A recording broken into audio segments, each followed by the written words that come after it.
오늘은 하나님이 우리에게 주신 복되고 귀한 날입니다. 이 복된 날 하나님께서 우리에게 주신 생명의 양식은 능히 살리실 하나님이란 제목의 말씀입니다. 히브리서 11장 16절과 19절까지의 말씀을 함께 읽겠습니다. 저희가 이제는 더 나은 본향을 사모하니 곧 하늘에 있는 것이라. 그러므로 하나님이 저희 하나님이라 일컬음을 받으심을 부끄러워 안 하시고 저희를 위하여 한 성을 예비하셨느니라.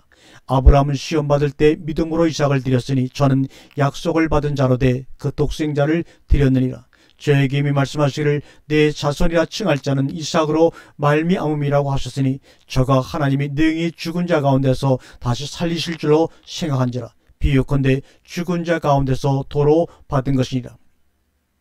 오늘은 아브라함의 부활신앙을 생각해 보도록 할 것입니다.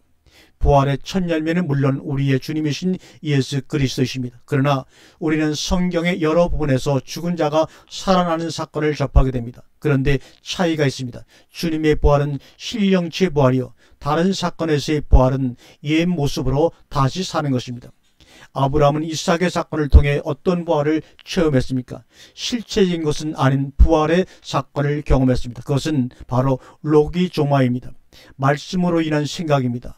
말씀을 따라 생각하는 생각입니다.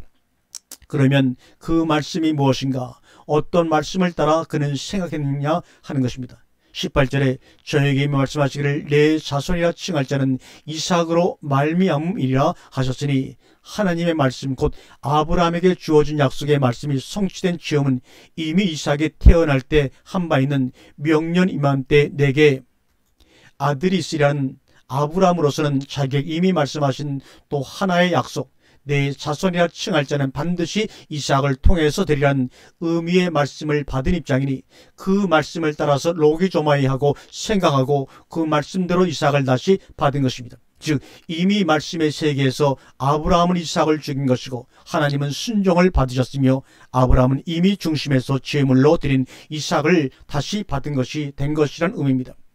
이것이 바로 주님이 말씀하신 죽어도 살겠고입니다. 사람이 육체적으로만 죽는 것이 죽음이 아니고 이미 마음으로 죽은 것도 죽음이요 영적으로 죽는 죽음도 있다는 사실을 알아야 합니다.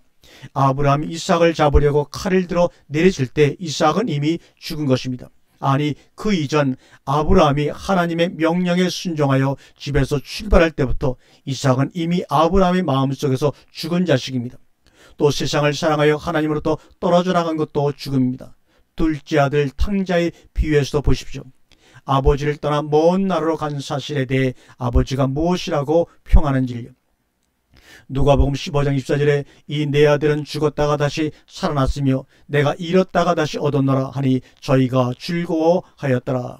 그가 실제로 죽었던 적이 있었습니까? 아닙니다. 그럼에도 아버지는 그가 죽었던 아들이라고 말하고 있습니다. 그래서 성경의 표현에 대해 오해하면 엉뚱한 신앙생활을 하게 되고 아버지에 대한 오해도 커져 다른 하나님을 경배하는 미혹에 빠지게 됩니다. 따라서 오늘 부활절에는 무엇을 생각해 오는가? 주님의 부활을 생각하면 마땅합니다. 문제는 거기서 머무르는 것이 문제란 말입니다.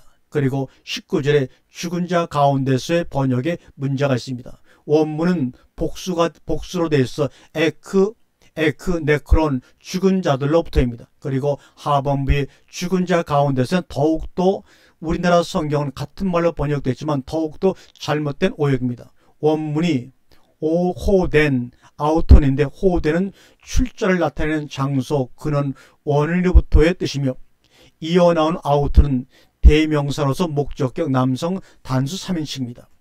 그래서 강조준 용법으로 쓰이며 인칭대명사 3인칭이면 그녀, 그것을 의미하고 한정전 용법은 동일한 바로 그 등으로 쓰입니다. 그렇다면 여기서 하반부의 죽은 자 가운데서 올바른 해석은 죽은 자 가운데서 아니라 그로부터입니다. 아우톤, 그로부터, 호된 아우톤, 그로부터입니다. 즉 하나님으로부터가 됩니다. 출처가 전혀 달라진다는 것입니다. 그런데 번역을 똑같이 죽은 자 가운데서라고 번역했기 때문에 성도들이 성경을 골백 번 읽어도 이 뜻을 제대로 파악할 수가 없었던 것입니다.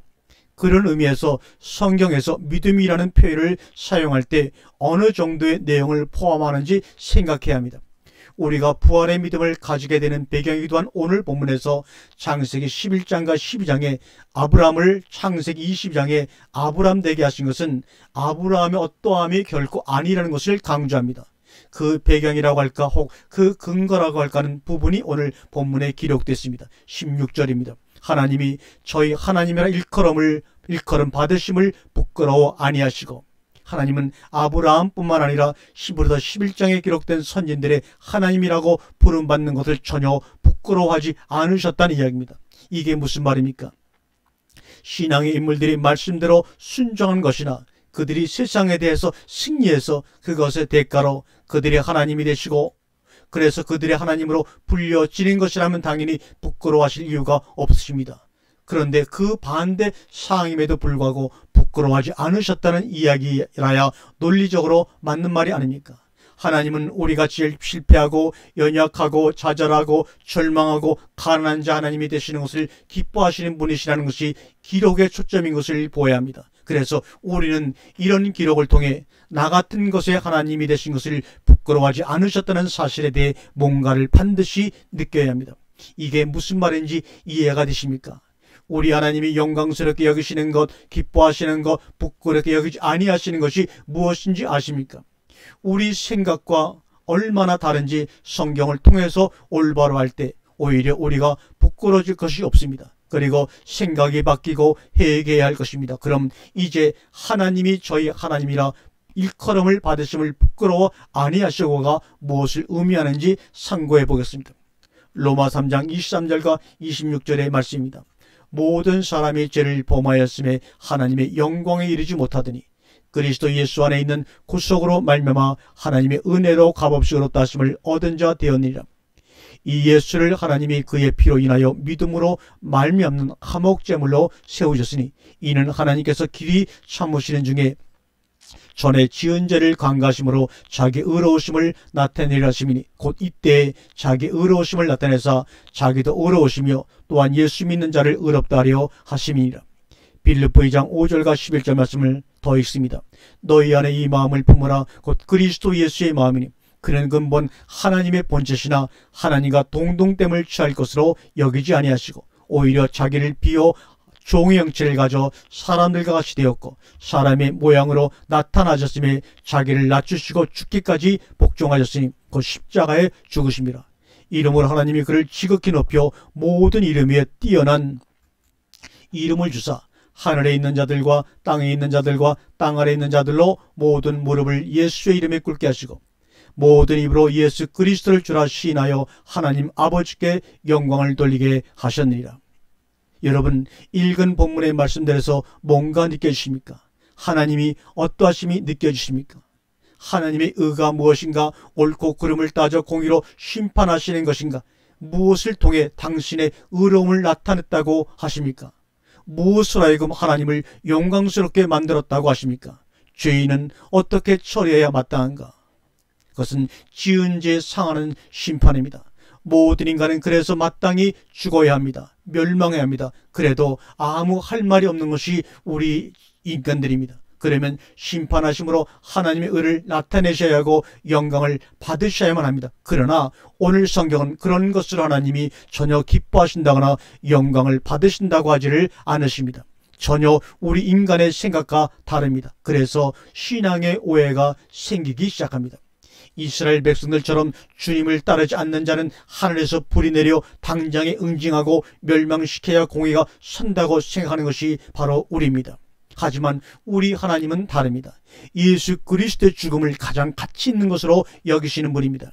그래서 그의 죽으심과 내어주심을 자랑스러워하십니다. 하나님은 하나님의 은혜와 영광을 어느 쪽에도 가치를 두고 자랑스러워하시는가 하면 용서와 구원과 사랑에 더 무게를 둔다는 말입니다.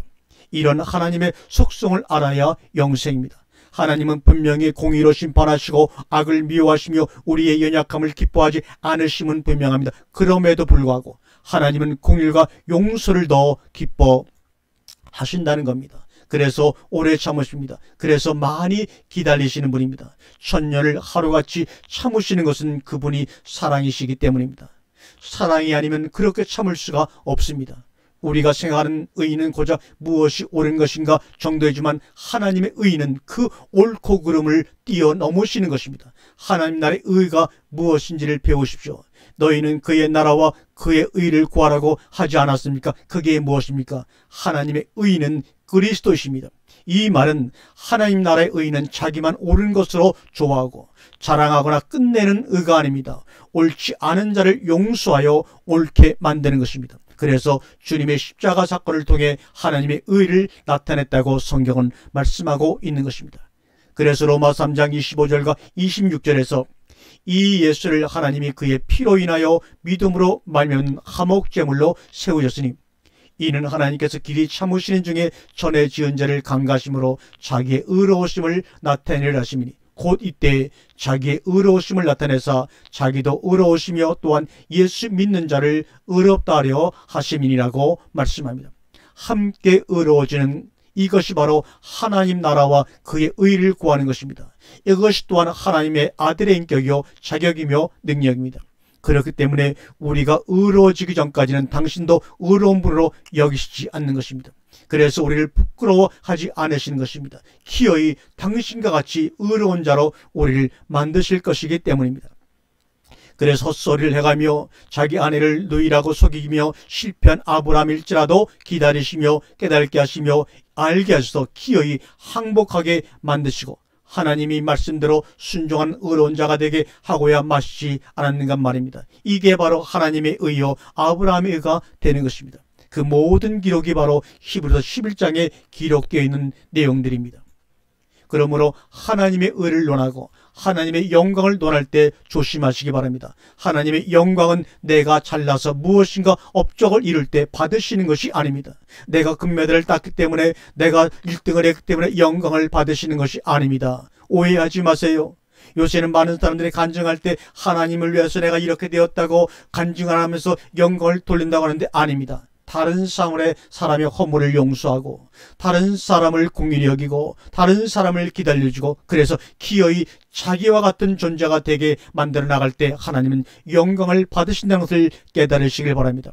따라서 사람을 평가할 때 누가 맞았는가 틀렸는가가 우선이 되면 안 됩니다. 누가 더 속이 깊은가 누가 더 용서하는가가 중심이 되어야 합니다. 믿음이란 하나님이 누구시냐를 본질로 삼는 것입니다. 그래서 힘에 의한 굴복이 아니라 인격적 항복이 따라야 한다는 말입니다.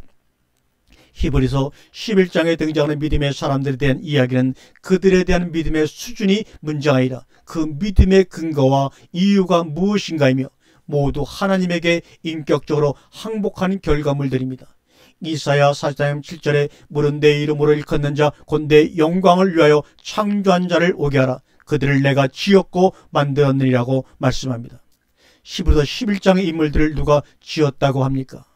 히브리서 11장의 인물들을 무엇을 위해 창조했다고 하고 있습니까? 하나님의 영광을 위해 창조했다는 말이 무슨 의미라고 여러분 생각하시는지요? 우리를 보면 곧 하나님의 작품을 보면 하나님이 어떤 분이신지를 알 수 있다는 것입니다. 하나님은 우리의 실패 때에도 변함없이 당신이 하신 약속을 지키시고 우리가 죄인 되었을 때 여전히 당신의 사랑을 나타내시기 위해 십자가에 죽으셨습니다. 이제 우리에게도 인격적인 사랑을 요구하십니다. 그것은 하나님의 인격에 반응하라는 것입니다. 우리도 하나님이 나에게 어떤 결과물을 주시든 간에 요동하지 않고 목숨까지 내놓을 정도로 사랑하시느냐를 우리에게 지금 묻고 계시는 겁니다. 믿음이 우리가 해야 할 부분을 제시키는 것이 아닙니다. 성경이 말하는 믿음은 하나님이 초점이란 얘기를 하는 것입니다. 믿음도 하나님에게서 나와서 하나님으로 인하여 진행되고 하나님으로 인하여 완성된다는 것입니다. 거기에 우리의 책임이 무엇인가 하면 거기에 반응하는 것이란 말입니다. 이것을 성경은 순종이라고 표현한 것입니다.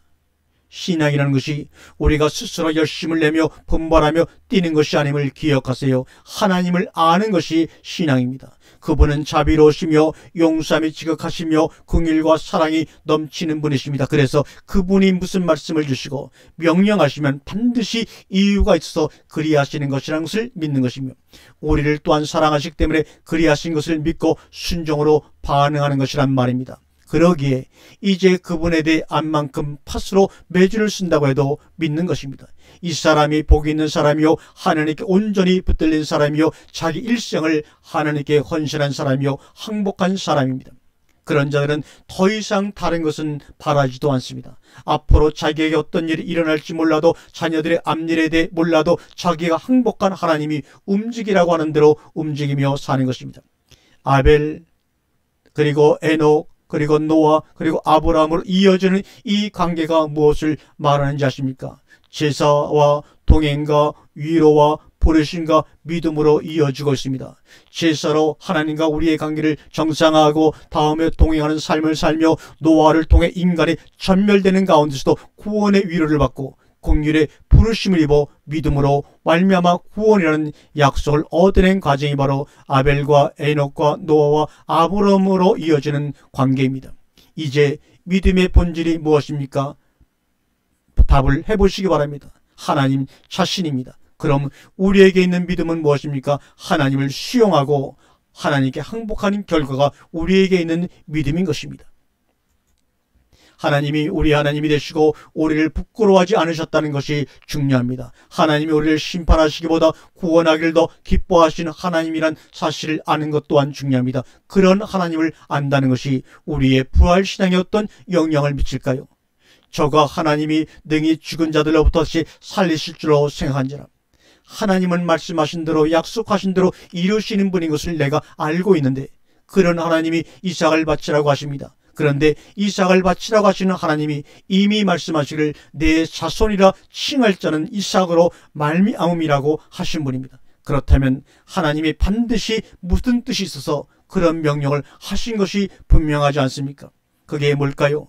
없는 가운데서 있게 하신 분이 죽은 자인들 살리지 못할 것인가? 이제 이것이 아브라함의 생각이었습니다. 로기조마이었으며 믿음인 것입니다. 이런 믿음의 소유자가 하나님을 알고 항복한 사람들의 생각이며 믿음인 것입니다. 여러분은 하나님에 대해서 어디까지 어떻게 알고 계십니까? 여러분의 부활은 어떤 부활로 보입니까? 어떤 신령치일 것 같습니까? 아니, 신령치 부활은 찾아오더라도 지금 부활의 모습 거듭남은 어떻습니까? 얼마나 변화되고 달라지고 있습니까? 얼마나 자라나고 있습니까? 그런 여러분의 믿음은 어떤 믿음입니까? 오늘 성령께서 여러분에게 깨우침과 생각을 주시기를 간절히 권면합니다. 아멘.